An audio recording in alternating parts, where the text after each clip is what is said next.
All right, we're spicy this morning. Do you guys like spicy food? Are you into the spicy? Okay, good. Well, this morning's theme, if you want to learn more about it, you can go to the Creative Mornings blog and learn about the illustrator. This is chosen by our Tucson chapter, and it's pretty cool. I like spicy food, so this was like an exciting theme to think about. We're going to get spicy this morning with our speaker. If you know Sina, or if you don't, you're going to learn a little bit about her story this morning. She's the Engagement and Inclusion Director at the Minnesota Farmers Market Association. Like the longest title I've ever heard in my life. Also the founder of a new brand she's going to tell us a little bit about. So let's give her a big welcome and round of applause.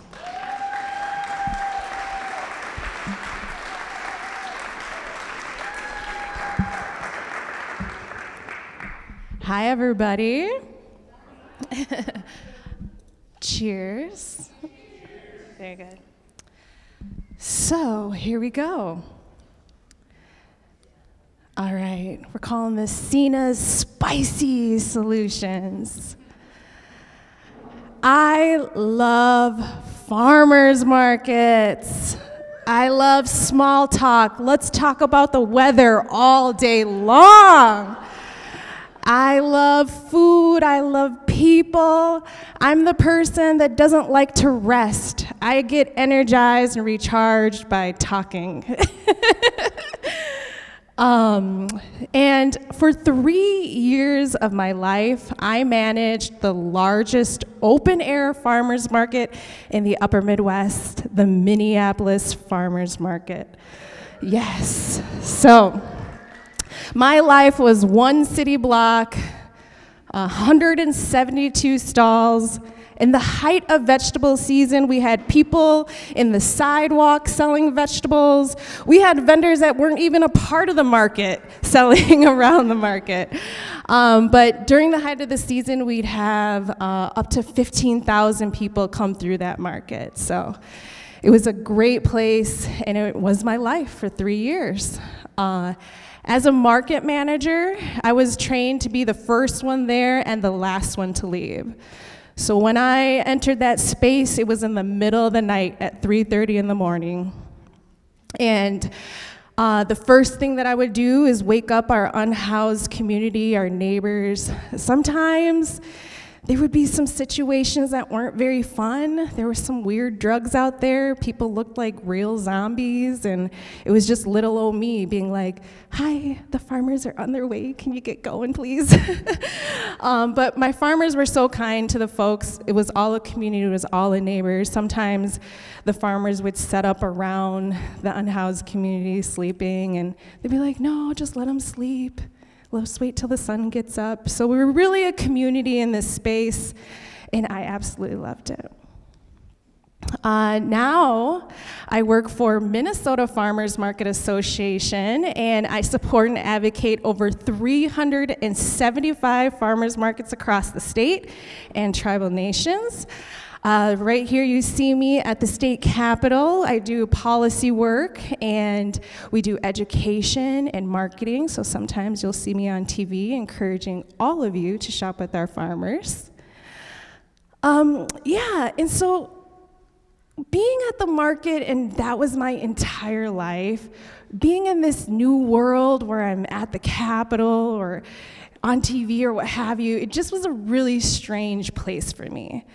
The market, it's like we all know each other. We're one big happy family. And so on the weekdays, because this market was open 7 days a week, I would go back to my happy place. And farmers market managers, we operate out of anywhere, and typically for me it was my truck, so that was my office. And I would go back to the market on the weekdays, say hi to my family, and just really try to be back home in my happy place, and hop on my Zoom calls in my truck. And going back to the market last year during the fall season, I noticed there was a spicy problem, okay? I was walking down the aisle saying hi to all of the vendors, and I just noticed that there were so many red jalapenos. I'm like, what is going on here?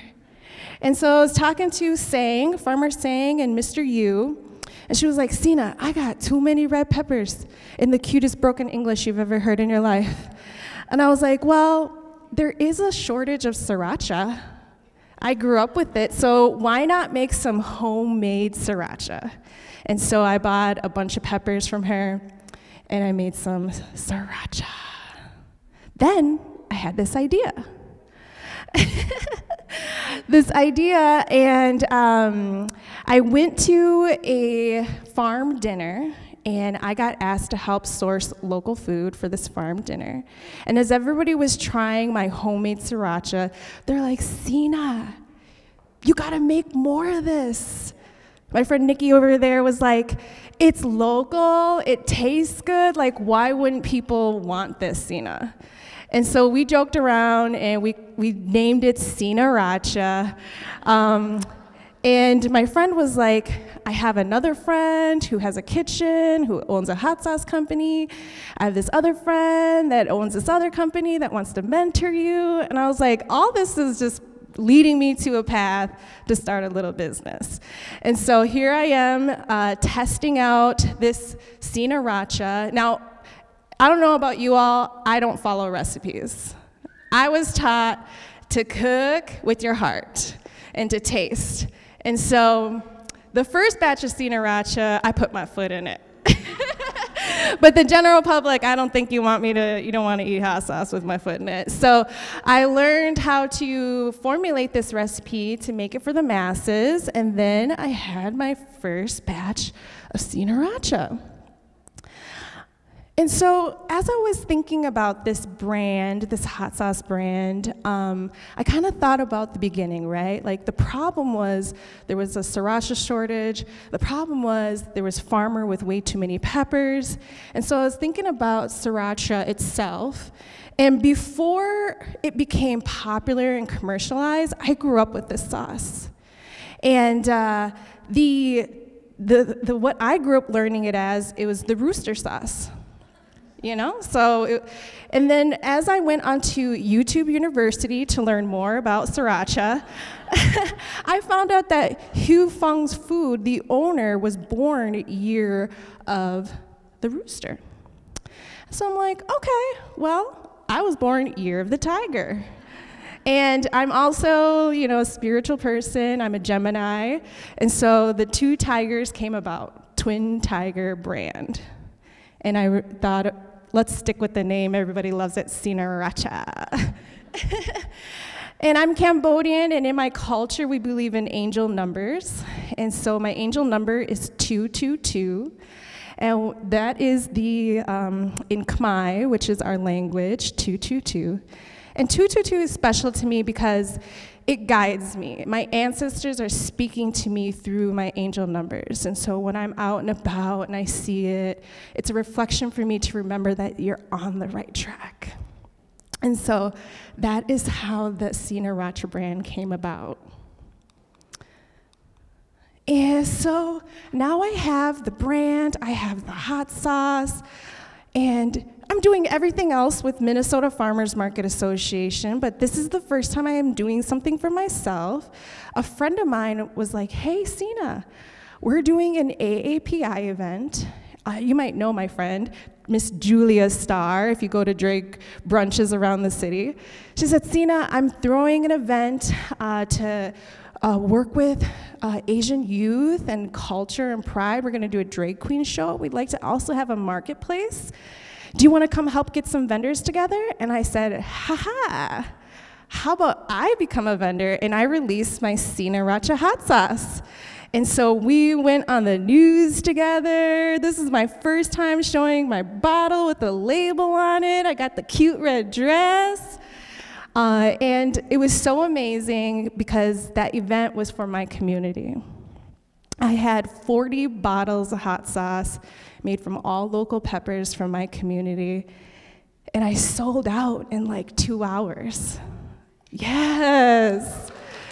And I was getting text messages and Facebook direct messages like, how do I get more, how to get more? And I was like, I gotta figure something out here. Pepper season's over. This was in January. I'm like, what am I gonna do? And that's when I decided that I was going to start my own farm called Twin Tiger Farms. For the first time ever, I'm gonna grow my own peppers. I'm gonna source as many peppers as possible from my community, and then you all can have a little taste of Sina War. And there it is. So I want to bring you back to my peppery past, like a good pun. So a little bit about me. I grew up in a refugee family, a multi-generational family. So those are my grandparents who raised me back in Cambodia. My mom and my dad, they were arranged marriage very young. My mom was 15 years old when she had me. And my dad, he is a Cambodian pastor, and so it's just very natural for me to always be of service for the community. Since they were really young, they were one of the first to speak English, and so we always were called for services just through community, like, hey, can you come translate for me? Can you come help me with this or that? So I was always tagging along and being of service and helping along. That's the life I grew up in. As an adult, I was killing it with my business bob, as you can see there. I worked for Minnesota Monthly. I did the food and wine experience. And so that, for me, was a really great time in my life because I had wineries as clients, all these big food organizations, and we threw a big party at the Twins Stadium with 6,500 people and just having a good old time. But while I was there, the event was in March of 2020. We were spitting in each other's faces and laughing and just having a good old time.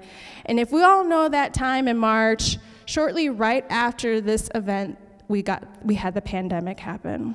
And so I went from having the best time of my life to having to call back all of my clients, my vendors that were a part of this experience, and everybody was like, I lost my job.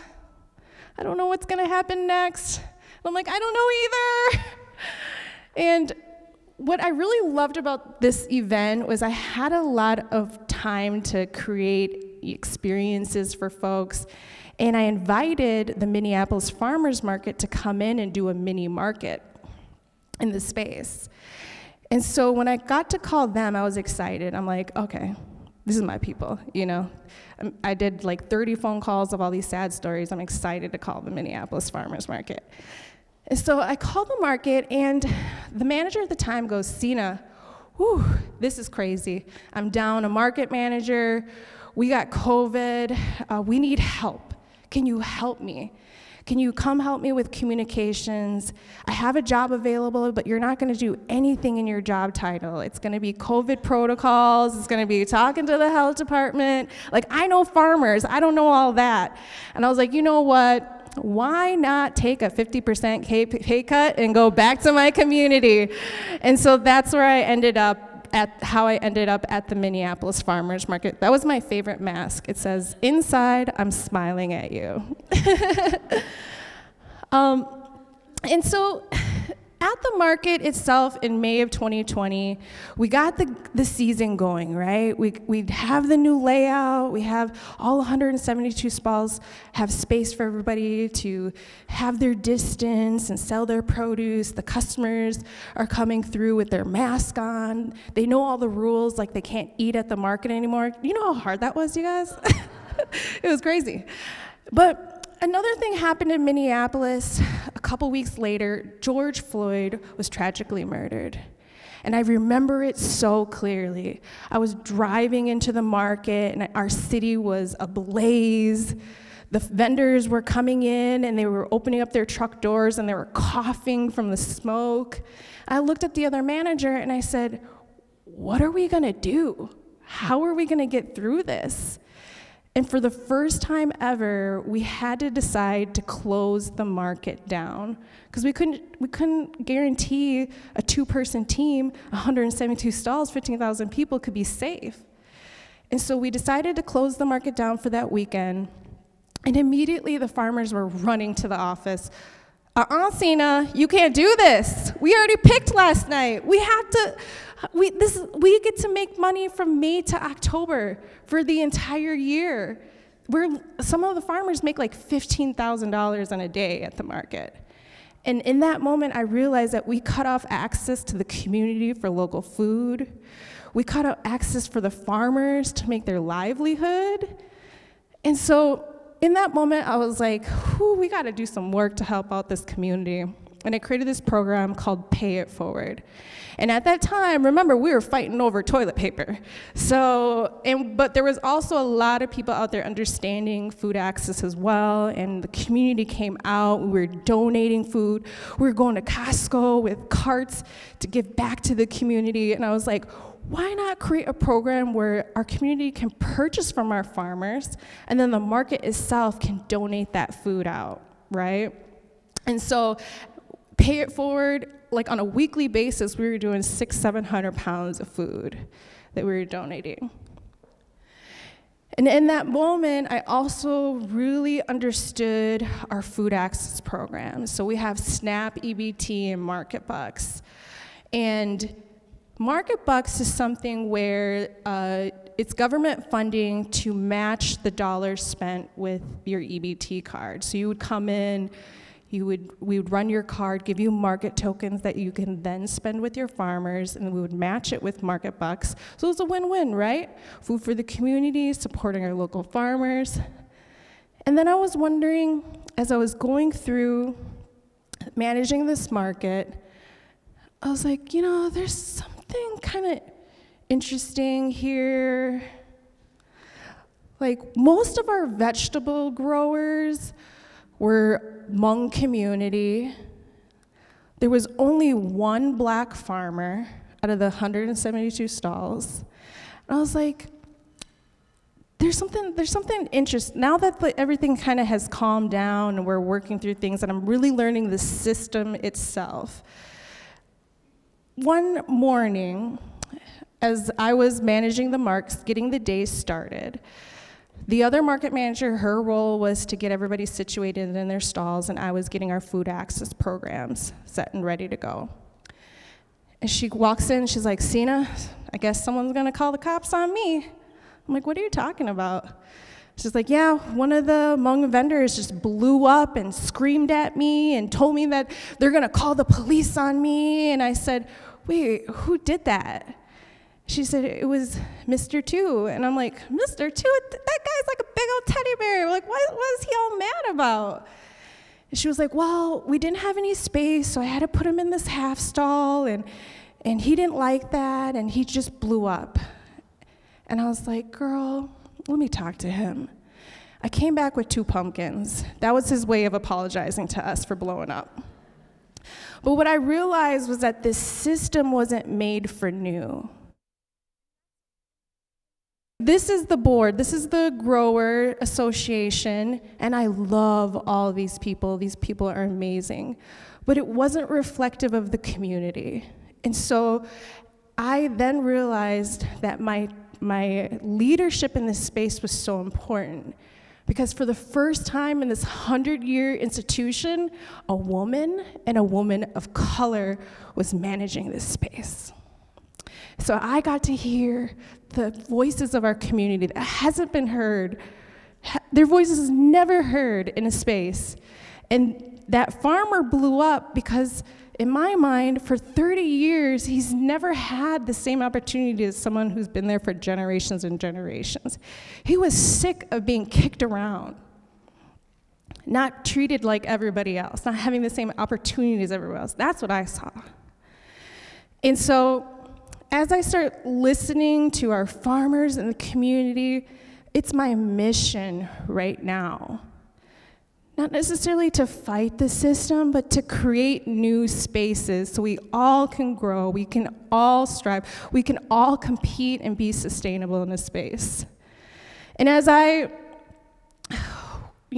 talk to the grower association and talk to other folks, After all this that I went through, to be honest with y'all, I got tired. I was not in a good mental space. I was drained, and I decided to take a break. And during that break, I took a month and a half off, and I emailed everybody that I knew, let them know that I'm not at the market anymore. I got offer after offer. And one of the coolest offers I got was to run the San Diego Little Italy Farmers Market. Oh, that market is so cool. And so I was like, maybe I'll just change my life. Maybe I'll just move to San Diego. They're giving me a heck of a salary. But I then realized that that place is expensive to live in. And that salary would not give me the life that I know that I wanted.